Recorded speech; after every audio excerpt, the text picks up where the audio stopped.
lahat ng gawang ginagawa natin sa kapwa, babalik ang kabutihan sa atin. Kaya huwag kayong manghihinayang gumawa ng mabuti. Kahit na yung ginawa niyong mabuti, hindi na-appreciate, hindi kinilala nung ginawa nung mabuti. Hindi siya tumanaw sa iyo ng utang na loob. Huwag kayong malulungkot kasi pag hindi nila ginantihan ng kabutihan, ang Diyos ang gaganti sa atin ng mas maraming ganti.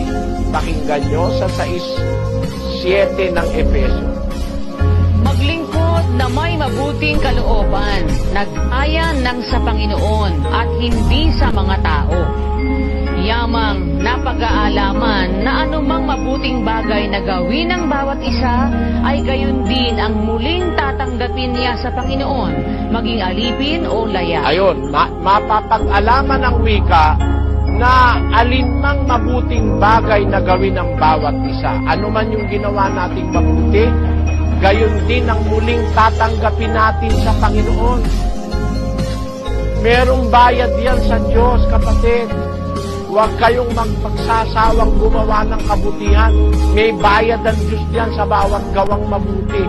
Kaya nga laging sinasabi ni kapatid na Daniel, ang paggawa ng mabuti hindi magbubunga ng masama. Bakit? Lahat ng gagawin nating mabuti, babayaran sa